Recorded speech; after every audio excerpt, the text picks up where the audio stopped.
Привет, Senya! This is Anna, and today we're going to be in ICSMI School. We have a great event. It's Entrepreneurship Week for grade 11. So meron sila ang dami ng booths. Kung ano-ano binibenta nila. It's their concept, it's their costing, and today we're here to support them. We're going to try their food. I have another friend. There's JT.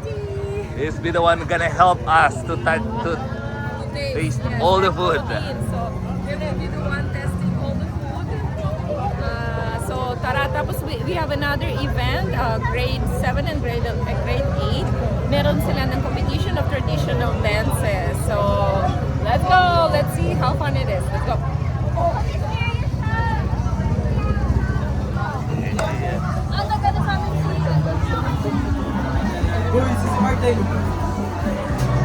Okay, so we on the first booth. It's Atelier Banana. Nice. How much is the banana piece? 50 pesos. 50 pesos. Do you have change? Okay, how many banana cakes we gonna get? You want banana cake? Okay lang makasama kayo sa vlog. Okay, good. Okay, we have the permission. Yes. How much it costs? 50 50 pesos. How much it costs to make one? Alam nyo? Hindi, kailangan malaman namin kung tama yung food cost nyo. Kasi malalaman namin kung lost or making money kayo. 30 plus. That's still 60% off percentage. Mataas yun. Dapat ang ano yung costing nyo dyan nasa around 20 lang. Kasi pag nilagyan nyo ng manpower and rental, yun yung magiging doon kayo matatalo. Pero ngayon kasi wala kayong rental, wala kayong manpower na binabayaran, so okay lang. Isang cakes. There we go. Isa o dalawa? Dalawa na, para naman may benta sila. Yes, okay, there we go. Okay. Okay, next one, what's here? Okay, Ano po, we have pancake overload po, which is yung pancake po is ube flavor. Tapos po, top po ng ube condense. And then, meron din po kaming top din po siya ng ube halaya. And then, meron din po kaming ube cheese rolls, which is para po siyang turon. Pero yung nasa loob niya po, yung filling is ube and then cheese po. That's fried. magaling na sales sales person. May recruiting kita sa Torres Farm.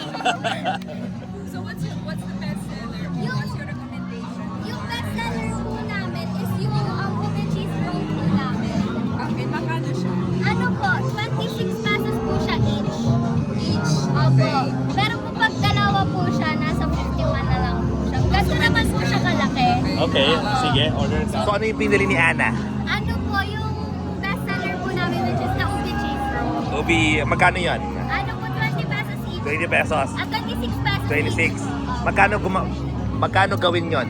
Ano yung ingredients nyo? Ano po, lumpia wrapper. Tapos po, in-spread po namin ng ube halaya. And then with ano din po, cheese. And then Pero magkano ang costing? Para magawa yung isang 26 pesos, how much it costs you to make one?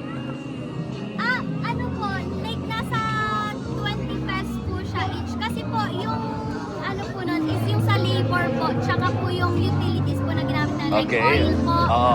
yung gas po namin, syempre po. So baka lugi kayo.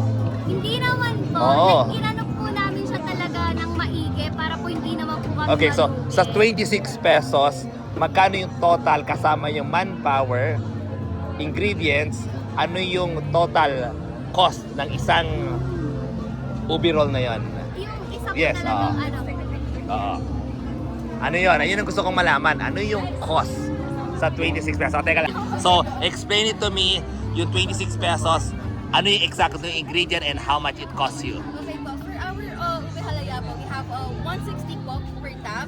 Okay. So we added that for the calculation po. And for ube wrappers, sir, lumpia wrappers naman po, is we have 69 po for Okay. the plastics. So Okay. we added that. And cheese po na quick melt cheese po that melts talaga po sa mouth. So that costs around 467.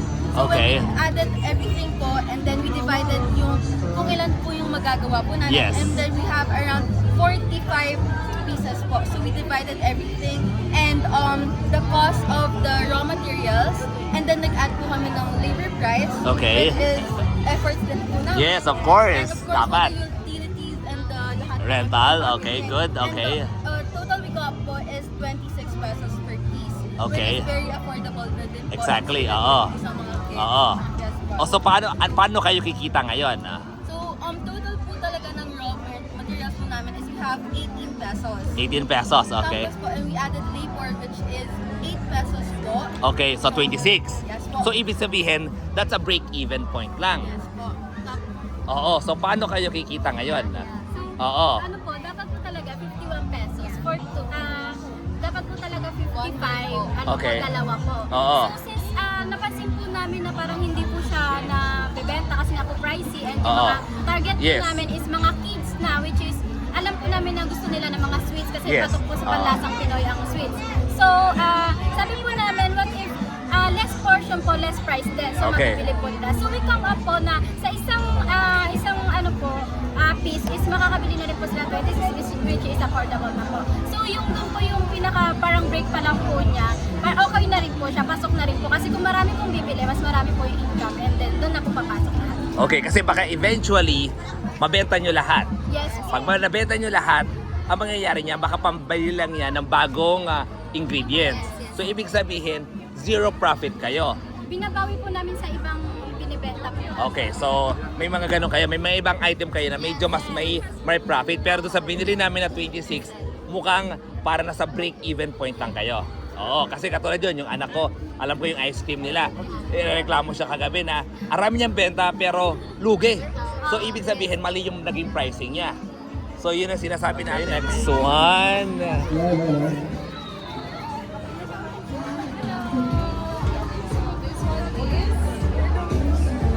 Balin Bite. Okay. All the way from Ano meron dito? So more on Balenciaga. Aros ng Balenciaga is a Filipino adaptation. Paella. Okay. So medyo ano sila? Medyo rice meal. Okay. Okay. So anong gusto mo? let's order. So, ito yung first, right? Yes. Okay, and then what's your recommendation? Ito sold out. Chicken curry po. So, chicken curry is the best. Yes po. Wow, for 20 pesos. Talaga ha? Wow, so Okay. cheap Oh, like that. So, chicken- so in 100 peso, busog ka na. Yes, oo. Yes, yes. Okay, wait. Let's go. Ito, hindi pa murahan. Ang itinatanong ko dito, paano kayo kikita? Baka sabi ko nga, may mga tindahan dito na nagbebenta ng mura, pero ang cost pala nila, lugi. So, even though 20 pesos, ano yung ano nyo dyan? Costing.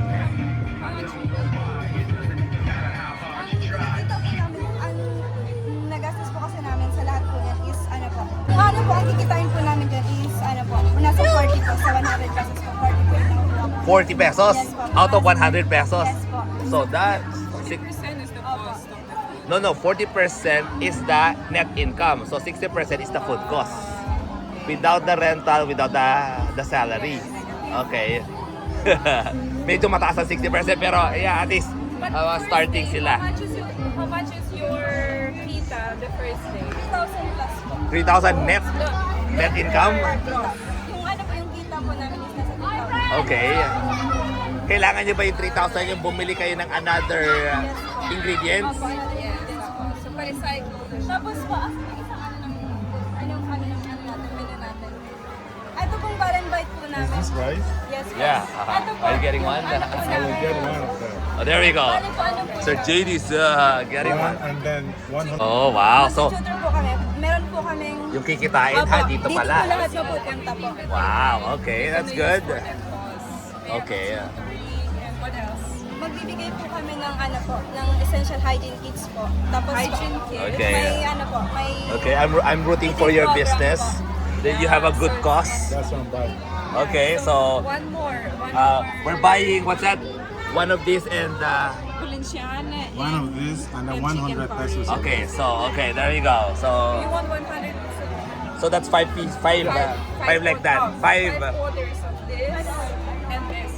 and one. So Okay. 180 pesos. Okay. There we go. Kaya meron dito. Human. Ano to? Ano meron kayo? Pansit? Oh. Pansit hab-hab. Okay. Magkano siya? 60 po if wala pong side dish like toge. Okay. Oo. And kung meron po, 70. 70. Approved na po yun. Okay. Oo. Okay. Then, ano po, may combo na rin po kami yung with rice po. Okay. So, 90 pesos po yung may with rice. Okay. Okay na ba i-video kayo? Okay lang po. Sa vlog? Okay. Here we go. Pa-order ako ng isang ano. Yung sinasabi mong 90 pesos. 90 pesos. Oo. Yun ba yun? Tama ba? Po, yung, Oo. yung may rice po. Okay. Oo. Ay, Ah. so, now po ngayon, lumpiang toge lang po yung meron. Okay. Oo. Kaya ano pa po nabili pa po sila ng sangka para po mag-ito. Okay. Oo. So hindi nyo to ino-order sa labas tapos ibebenta nyo lang dito. So talagang lulutuin nyo siya. Oo. Oo. Kamusta naman yung kita nyo kahapon? Okay naman po. Ano yung numbers? Hindi ko po alam kasi hindi po ako nagmamanage. Oh, okay. Tingin nyo ba profitable yung inyong benta? Sa 90 pesos, magkano yung kikitain nyo doon?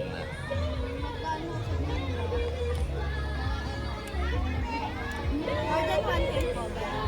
Hindi, pero sa 90 pesos na sa isang order, magkano yung kikitain nyo? 60 pesos, so ibig sabihin, 40 pesos po, 60 pesos po yung pinaka-main. Tapos Okay, so, bali yung ano po. kita nyo is 30 pesos. Oo, so 60 pesos yun yung raw materials. Oo. Okay, yeah. Okay, yeah tayo. Coffee? Okay, mamaya yan. Ano ba yan? Hotdog? Sige nga. Parang yan din ang tinda ko sa Torres Farm. Moko shake. Ay, Magkano hotdog nyo? ano po, magkabahan natin. 35 po. 35. Okay, yeah. Anong brand ng hotdog nyo? Tender Juicy. Okay. Okay lang i-vlog ko kayo. Okay lang ha. Okay, exposure. Okay, sige, isang tanong lang sa hotdog, magkano kuha nyo sa bun at sa hotdog mismo? Sa hotdog, isang po, 197 ako. Okay. Sa buns po, 15 isa. So pag dinivide nyo yon, magkano yung cost ng binibenta yung 35 pesos? Magkano lang talaga yon? Hindi po kami Ah. Mga 25 lang. Kasi hindi kasi ako bumili. Oh. Yung bumili, wala yun. Madali naman i-divide yun, di ba? Yung number of pieces. Kasi 127, ay 127 sa po hotdog, sabay yung buns, 15. Sige, 197, ilan ang laman? 24. 24, divide nyo. 197 divided by 24. Tapos magkano yung tinapay? 15 po. Ang isa. Isang buo na po, Isang mga buo. 6 na piraso. 6 na piraso. So, 15 divided by 6. Magkano ang total costing ng isang hotdog? Ilan? Dapat alam niyo yun. Dapat nagninegosyo kayo. Dapat alam niyo ang costing. Yan ang pinaka-importante sa nagninegosyo. Ang costing ng isang product para alam niyo kung lugi or kumikita kayo. Sa kanila, kumikita sila ng 20 pesos sa 35 pesos na benta nila. So tama, nasa 40% costing. So galing. Ayan, okay. Nakahanap ako ng tamang tindahan na may tamang costing. Ayun. Alam nyo na ngayon ha, lagay nyo lahat ng ingredients nyo, ibibilangin nyo. Dapat 40% lang yon. Simulan naman natin to si Pop Mais con Hielo. Okay. Ano ang binibenta nyo ngayon dito? Popcorn po with a lot of different flavors like Okay. caramel, strawberry, barbecue cheese, and chocolate. Okay, good. Sige. And meron din po kaming mais con hielo with yema on top and a lot of milk. O teka, para mas gusto ko yon. Medyo mainit, so doon tayo. Okay. Pabili noon, magkano siya? 49, eto po, may tig 39, then 49 po na yan. Ay, mas malaki. Simulan mo na sa 39. Okay. Alam nyo, nakita mo yung tanong ko kanina. Doon sa 39 pesos, magkano ang food cost nyo? Magkano yung nagastos nyo para mabuo yung 39 pesos na yan? Yung can po, sabihin po, nabili po namin siya ng 40 pesos. Ang can, okay? Yes. Yung sugar po, isang balot, 1 kilogram is 120 pesos. Okay. While the cup po is 50 pieces is for only 80 pesos. Okay. Then yellow po, magkano yellow? 5 pesos isang ganon. Then ilan yung 5 pieces? 5 pieces of 25 pesos. Well, ano pa ba? Yung gatas is 40 pesos po kasi angel evaporate. Okay. So lahat ng binili nyo, ilang mais con yelo ang magagawa nyo? Ang magagawa po namin is nasa 30 pieces po. So 30 pieces, okay. Sa ilang kan yun? Mga 5 kan. Okay, so 30 pieces ang magagawa nyo. So ano yung total na nagastos nyo? Ano yung total na kikitain nyo pag naubos nyo lahat yon? Okay, compute. Okay. Pinaino ko kasi pina-specify ko magkano. So 600 yung naging food cost nila. Magkano mo ngayon? Pag binenta mo siya, ilang ganon? Ilang 39? Ilang 39 na po? Ang mabubuo nyo dyan? 30 pieces po. Sige, 39 times 30 pieces. 39 O, So, 1,170 yung kanilang total gross income. Ang inyong expense is 600. So, meron kayong 570 pesos nakita. Okay. Sa 570 pesos, that's almost around 49% of the 100%. Okay. Pero sa tunay na buhay, syempre may renta, may salary. Ayun yung idadagdag nyo doon. Kaya usually pwede na naman sa 50% pero yung the ideal food cost nasa around 35 to 40%. Okay din naman yon. Pero pag lumagpas na kayo ng around 60 to 65%, medyo mahirap nang ilaban yon. Meron ako mga negosyong nasa 60% yung food cost, nagsarado ako after 1.5 year. Kahit mabenta siya. Ayun, So at least yung 50%, ideal na rin yun. Okay, sige, order ako. Okay, good. Pasado. Okay. Grabe yung mga pakulo ng mga batang to. Tingnan nyo. Pag may na-balance nyo yung coin dito sa kanilang may 50% discount. Parang ano yata to, budol yata to. yes, mamimili po kayo kung free popcorn po or 50% discount. Nabili ko sa kanila. Grabe, ang sarap nito. Ano yun, Kansami? Kansami! Korean. Okay, thank you. Nabili ko. Patingin kayo yung tsura niyan. Grabe, sarap niyan. Okay, sige. Ano tayo? Okay, so ito, lapitan naman natin ito si Bilaok. Ano meron dito? Ano meron sa Bilaok? Guys, ano meron? Kanin. Okay, sige. Saang lugar specialty ang kanin? Lindang. Okay, tera. Interviewin natin itong mga to kung tama yung ginagawa nilang mga costing, kung pasok doon sa kanilang presyo. Sige, tingnan natin yung menu. Okay lang, record ko kayo? Okay, may permission tayo. Sige, nasa inyong kakanin. Siguro, ano bestseller nyo? Yung kalamay or palitaw? Palitaw, okay. Sige, doon tayo sa 5 pieces na palitaw. Okay, patingin. Hindi na, okay na yan. Masarap yan for sure. Okay. So, sa palitaw, 40 pieces. Kayo ba gumagawa niyan? Talaga. Para magawa yung 50 pesos na palitaw, magkano nagastos nyo doon?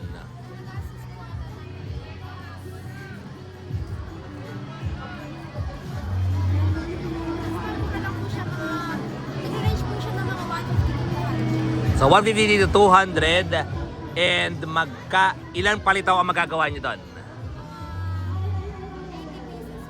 Kasi sa 1 kg po na glutinous powder, nakagawa po kami ng 80 pieces. Okay. Sige, sabi mo 150 to 200. Ano yung mga ingredients pa ng isang palitaw? Meron po kami iba't ibang flavor like chocolate and yema po. Tapos, Sige. Kinansel na po namin yung cheese kasi hindi po siya mabenta. Okay, so gig. Sa ano ulit? Ano yung isa? Yema? Okay, doon sa Yema. Paano mo nasabing 150 pesos tayo yung nagastos nyo doon? Ano ba yung ingredients composed of that 150? Ano lang po, glutinous powder, sugar, tsaka po yun. Yun lang po. Okay, so yun lang yung ingredients talaga. Okay, so ano yung eksakto nun? 150 sa mo, 150 to 200. Ano yung eksaktong amount? 158. Okay, sa 158 ilang ano ulit? Ilang palitaw ang magagawa doon? 80. Sigurado ka 80? 80 ba? Talaga?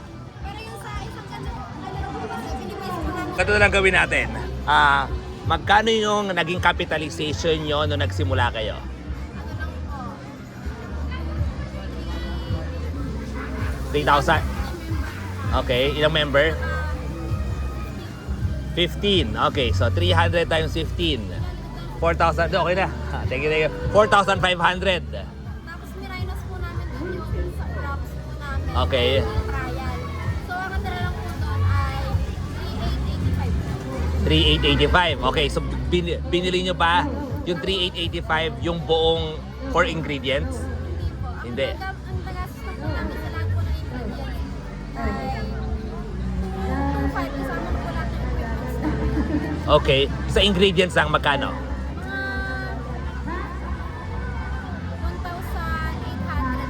Mga 1,800 po. 1,800. So sa 1,800 na costing nyo, magkano yung kita nyo doon? Oh, pag naubos nyo yun, yung 1,800 na ginamit yung materials, Tumuli po yung ano namin na sold out nyo ba? Na sold out nyo. So yung 1,800 naging 3,600. Tama ba? Exacto 3,600. Ang pera na po namin ngayon is nung kahapon po naging 40 plus po. Okay, oo. Okay, so mga nasa around 40% yung food cost. Okay. Marami din po kasi nag-free taste so nabawasan po yung profit namin. Well, marketing yun. Oo, Nabawi that's... pa rin naman po namin yung namin, capital. Oo. Ang importante kasi hindi dapat mabawi ang capital. Dapat kumita kayo Kita lang po kami. ng doble. Okay, so na-doble nyo naman. Okay, yun ang importante dapat sa negosyo, hindi nalulugi. Kasi dito, wala kayong rental, wala kayong salary binabayaran. Yun ang mabigat sa isang negosyo. Ang renta at salary. Meron po pala yung 10% Tip ako ng 20 pesos, biglang nakita ko to. You tip, we dance. Nasaan na yung dance ko? Sino ba dancer dyan? Ang marketing ha? Oh, marketing yan. Go! Uy, using nyo! Ayan ha. Ayan ha. Ah. Kahit po kayo ng 5 pesos, energy fee. Ano na energy fee? Energy fee. Oh. Energy, 5 pesos lang. 5 pesos lang. Eh, binigyan akong 20. 5 pesos lang po. Ay, inutakan ako ng mga to, 5 pesos daw for energy fee. Binigyan ko na 100. Okay, go!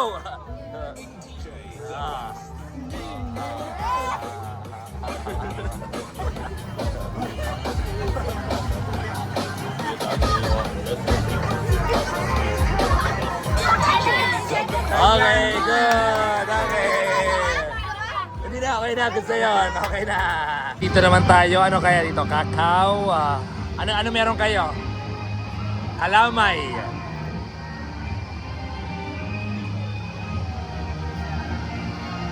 Hindi, chewy kalamay po. Okay. Magkano siya? 39 pesos po. 39 pesos isa. Opo. Wow, okay. Bakit? 3,499. Ha? 3,499. 499. So far parang kayo yung parang pinaka may taas na costing. Oo, kasi yung doon nabili kong 5 piraso pero 39 o 20 pesos lang yata. Tama ba? Di ba yung doon? Bakit sa inyo 39 pesos isang piraso? Nag-packaging po siya, tsaka yung may ginamit po kami ng pag-produce. Okay. Tapos, yung sa kalamay naman po, binibili pa po kasi namin siya, like, package siya. Okay. Packaging niya po, tapos sa ingredients niya po. Bali, nakakosting naman po yan, so, fair naman po yung selling price po. So by the way, okay na ba i-video ko kayo? For my vlog, okay? So titignan ko kung mga future entrepreneur Oo, in 10 years from now, papanoodin ko ulit sino kaya sa mga in-interview ko ang naging mga negosyante. Okay, so ito makikita nyo guys, 39 pesos ang naging ano nila. Ano yung costing mo dito? Ano yung nagastos mo para mabuo to? Probably po mga ang costing po natin dito mga 30 pesos po. 30 pesos? Opo. So ibig sabihin, ang costing mo 30 pesos, 9 pesos lang yung kita mo. Wala pang salary, wala pang kuryente. Kasama na po siya. Kasi ang gamit po namin siya dito, hindi po kami nagkukuryente or butane po kasi yung gamit Okay. namin. So butane po siya, yung parang sa silin lang po. Kasama na po siya doon. So madami po sa isang kumbaga po kasi ang paggawa po nito, maramihan po siya, hindi po siya yung Oo, konti. okay. Ano yung total capitalization nyo as a grupo? Magkano yung naging sharing nyo kada grupo? Sharing po Oo, na para ano yung capital nyo? capital po namin is mapatak po siya ng 10,000. 10,000. Ilang kayo? 15? Apa. So, dinivide nyo yun para mabuo yung 10,000. Apa. Oo. Naubos nyo ba yun? Sa 10,000 na yon, magkano yung ginastos nyo para bumili ng mga ingredients? Sa kalamay po siya. Ang kalamay po, ang nakastasan po namin siya is probably 700 pesos po siya. Okay. Yung kasama na doon po yung sa transpo, sabi po siya na 1,000. Okay. 1,365 sa 700 na. Ngayon napupuntahan natin yung tindahan naman ni Nikki. Sabi niya kahapon, marami daw silang benta pero hindi daw sila kumita. So may problem sa food cost nila. Pero puntahan natin. Hello. Okay. Okay lang, bibidyo ko kayo? Okay. So, Here's our menu. parang pamilyar sa akin yung menu na to. Parang nakikita ko to sa bahay. Okay, so ito pala ang booth nyo nila Nikki. Okay, okay. Ano yung bestseller nyo dito? Bubble waffle. So, Waffles na may ice cream. bakit yung pinalitan? Ano nangyari?